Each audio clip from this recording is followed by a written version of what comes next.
Na Band FM, quem ama não esquece.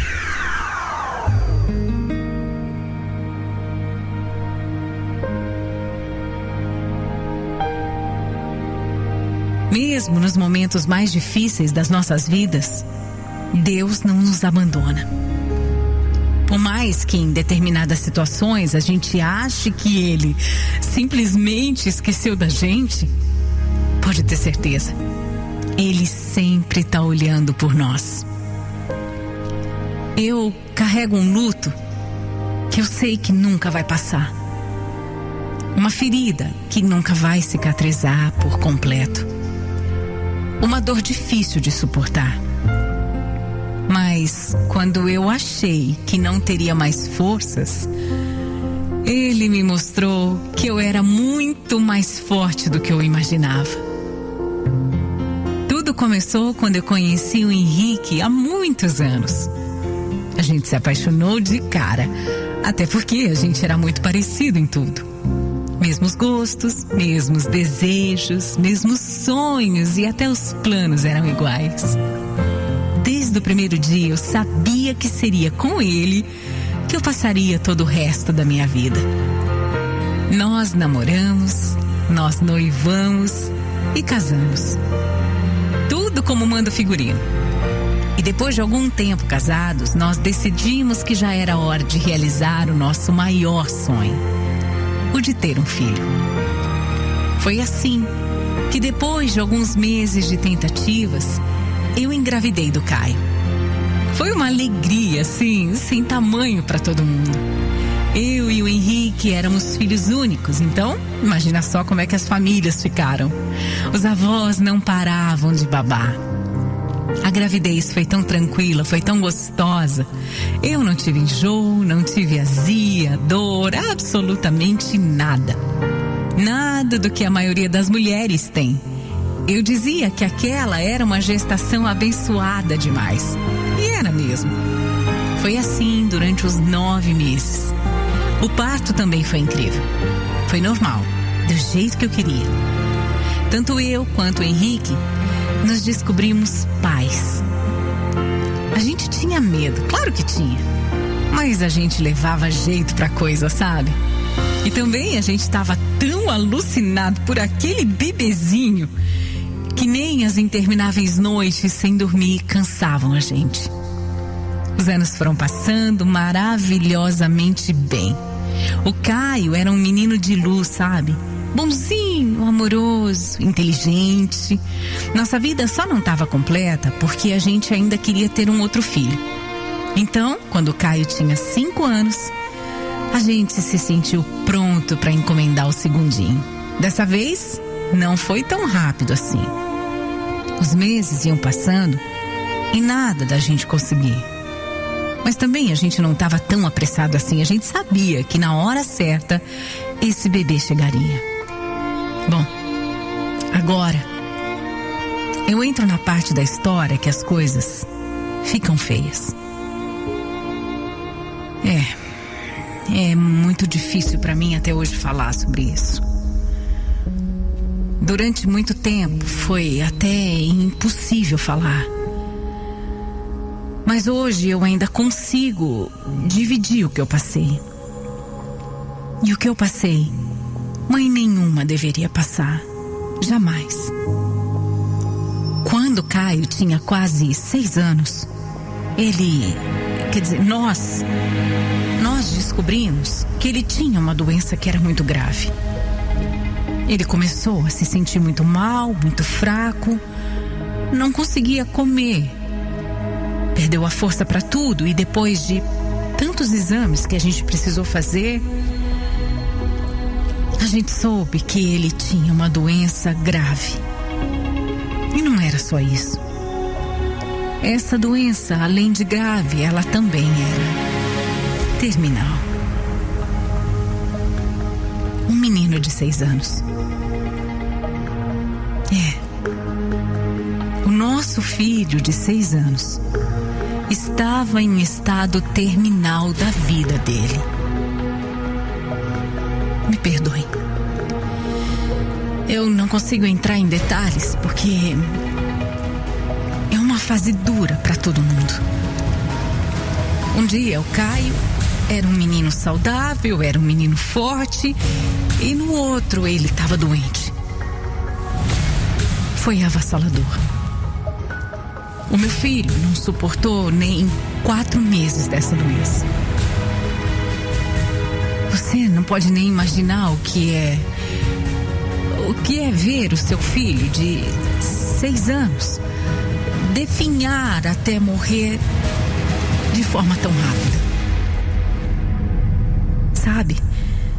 O desespero que eu senti é uma coisa que eu não desejo pra ninguém. Eu não quero que ninguém passe por isso.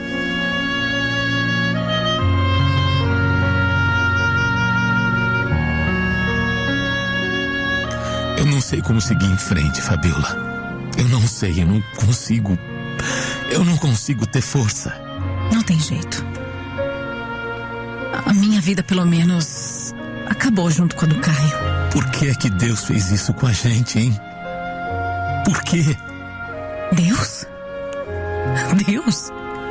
Que Deus, Henrique? Desculpa, mas Deus não existe.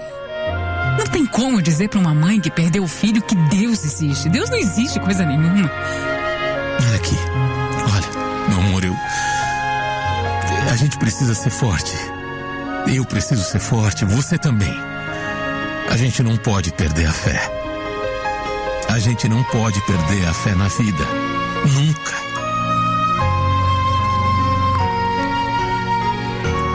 O que eu sentia naquele momento não era só tristeza, não. Era raiva também. Era ódio. Era ódio de todo mundo, era ódio do mundo. Eu não me conformava. Eu nunca ia me conformar. Deus tinha levado de mim o meu filho. Uma criança que nunca tinha feito mal a ninguém. E pior, de uma maneira tão dolorosa, tão triste. Por quê? Por quê? Qual o sentido daquilo tudo? E como é que eu não ia ter ódio de tudo isso que estava acontecendo? Como? Por mais que os dias, as semanas fossem passando, eu não conseguia aceitar. Eu entrei em depressão.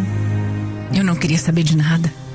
Eu acho que eu só não cometi uma besteira porque nem para isso eu tinha forças. O Henrique segurou todas as pontas possíveis. Se não fosse ele, eu nem sei o que seria. Ele me alimentava, ele cuidava de mim, até banho ele me dava. Ele penteava os meus cabelos. E eu passei muito tempo só chorando. Depois de algumas semanas que meu filho tinha partido, eu comecei a notar que tinha alguma coisa estranha comigo. Eu não sabia bem o que era, mas eu não estava normal, sabe? Eu tinha passado tanto tempo sem cuidar de mim direito, sem sequer olhar para mim, que eu nem reparei que na verdade eu não estava menstruando. Pois é. Lembra que eu tinha dito que eu estava tentando engravidar? Pelas contas que nós fizemos depois, eu descobri que quando o nosso pequeno Caio faleceu, eu já estava grávida.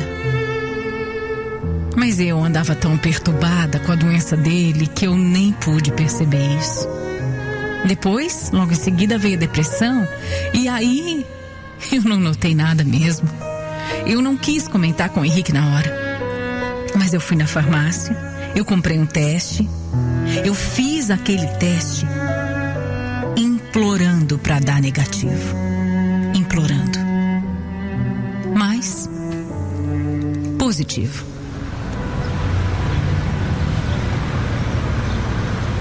Como, Fabiola? Grávida? É. A gente não... Eu devo estar grávida há vários meses já, Henrique. Eu não sei direito. A minha cabeça tava tão doente esses tempos todos que... Mas essa notícia é maravilhosa. Hã? Maravilhosa? Que absurdo! absurdo de se dizer, Henrique. Eu não quero esse filho, eu não aceito esse filho. O que é isso? É como se fosse Deus me recompensando, é isso? É isso que ele quer? Ele quer me dar uma recompensa? Ele quer que eu fique contente por ele me dar um filho depois de me tirar o Caio? Não, eu não quero, eu não aceito esse filho de Deus, eu não aceito. Fabiola, calma. Não fala uma bobagem dessas. Pelo amor de Deus, ninguém vai substituir o Caio. Mas é um filho que vem aí para trazer um novo sentido para nossa vida.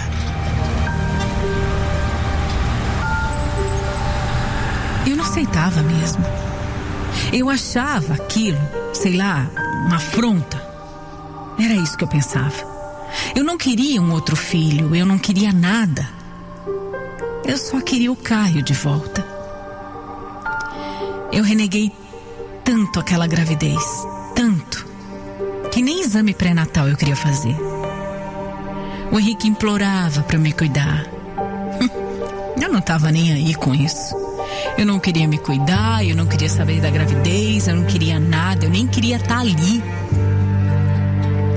Durante alguns bons dias, eu ignorei totalmente o fato de eu estar grávida. Se não fosse o meu marido, depois de um mês praticamente me levar arrastada para o médico, eu nem ia saber de quanto tempo eu estava grávida. Quando nós fizemos o primeiro ultrassom, eu já tinha mais ou menos 6 meses de gestação. E pelo que me falaram, apesar de ter descoberto tarde, o bebê estava bem. E era um menino também. Eu continuei ignorando aquele filho. Eu continuei rejeitando aquele bebê. Tudo o que o Miguel, meu segundo filho, tinha de enxoval foram os avós e o pai que compraram. Eu não tinha a menor vontade de comprar nada. Na minha cabeça, aquela gravidez, aquele filho, era um erro. Eu ainda sofria demais pela perda do Caio. Eu ainda me sentia vazia por dentro. Eu ainda tinha vontade de morrer. Era isso que eu queria morrer. E como é que eu ia dar conta de ser mãe se eu não conseguia nem cuidar de mim mais? Eu estava doente da cabeça. Foi só perto do parto que eu comecei a mudar. Eu sentia o Miguel se mexer na minha barriga, mostrando que logo ele estaria do lado de fora. E eu comecei a me culpar por não amar aquele filho. E foi aí que eu fiz as pazes com ele. Foi só aí que eu fiz as pazes com Deus. Só Ele poderia me salvar daquele abismo que eu tinha me jogado e que eu não parava de cair. Então eu comecei a rezar. Eu rezava muito para que Ele me fizesse amar aquele filho. Eu orava todos os dias, todas as noites, pedindo para que Ele plantasse o amor dentro de mim.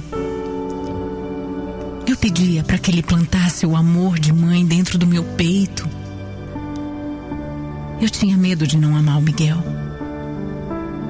Eu tinha medo de não cuidar dele, mas por mais que eu tentasse, eu não conseguia. Toda vez que eu tentava me imaginar com ele assim no meu colo, eu ficava revoltada por ter perdido meu primeiro filho. Então eu parava e rezava. Cada vez mais com força, sabe? Cada vez mais com fé. Pedindo que Deus me curasse da depressão. Pedindo para Deus me ajudar a melhorar. Para que eu fosse uma boa mãe. Isso era tudo que eu queria. Eu queria poder amar o meu filho. Na noite que o Miguel nasceu foi bem corrido. Eu estava dormindo quando eu acordei de madrugada, já sentindo todas as contrações. Aí eu fui ao banheiro e a minha bolsa estava estourada. Nem deu tempo de arrumar nada. Nós saímos correndo para o hospital e em menos de 2 horas ele nasceu. Pensa num bebê que não deu trabalho nenhum para chegar no mundo, nenhum. eu não senti quase nenhuma dor. E foi tudo muito tranquilo mesmo. Mas quando eu peguei o meu filho no colo, ainda na sala de parto, eu achei ele diferente. Eu não sei se ele realmente era tão diferente assim, ou se foi a minha intuição de mãe. Na hora ninguém falou nada. Só que ele tinha nascido bem. Mas no dia seguinte, ainda no hospital, o médico veio conversar comigo e disse que o Miguel tinha traços de síndrome de Down. Ele explicou que ainda fariam alguns exames para ter certeza, né? E que isso poderia levar alguns dias também. Mas que pela experiência dele, a chance era grande. O Henrique ficou com muito medo que o fato do nosso filho ter nascido com Down me levasse ainda mais para baixo. Mas sabe o que eu senti na hora? Se eu falar, você não vai acreditar. Eu senti que aquilo era uma resposta de Deus. Foi isso que eu senti. Simplesmente isso. Uma resposta de Deus. Fabiola, eu não quero que você fique nervosa com isso. Talvez não seja nada, mas se for também, a gente vai amar do mesmo jeito. Eu não tô nervosa, Henrique. Eu não tô nervosa, pelo contrário. Como assim? Eu tô mais em paz do que jamais estive nos últimos meses. Henrique, eu conversei muito com Deus nos últimos tempos. Pedi pra Ele me ajudar. Pedi pra Ele me fazer amar o nosso filho. Se o Miguel nasceu especial, é uma resposta. É Deus me mostrando que eu sou muito mais forte do que eu posso imaginar. Você entende? Ele me deu um anjo. Deus me mandou um anjo para mostrar que eu sou capaz de amar de novo um filho. E não é um filho, simplesmente. É um filho especial que vai precisar tanto de mim. Eu te entendo. Claro que eu te entendo, Fabiola. Eu te entendo sim, e que bom te ouvir falando assim. Que bom ouvir você.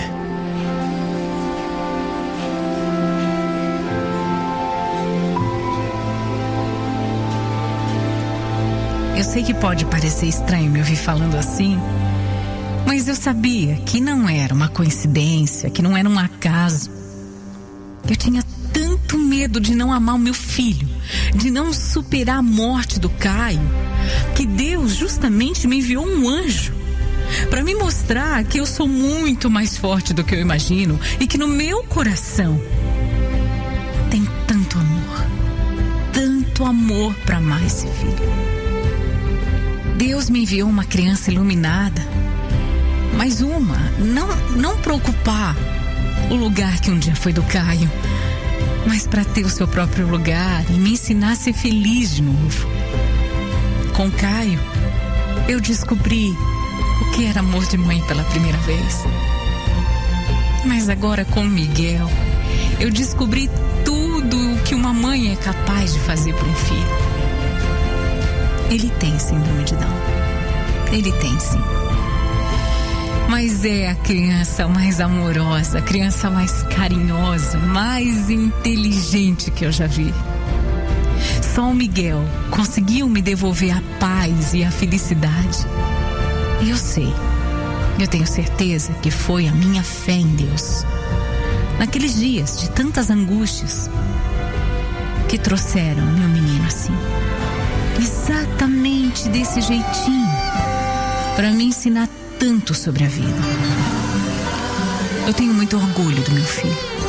E como dizem, filhos especiais só vêm para pais especiais.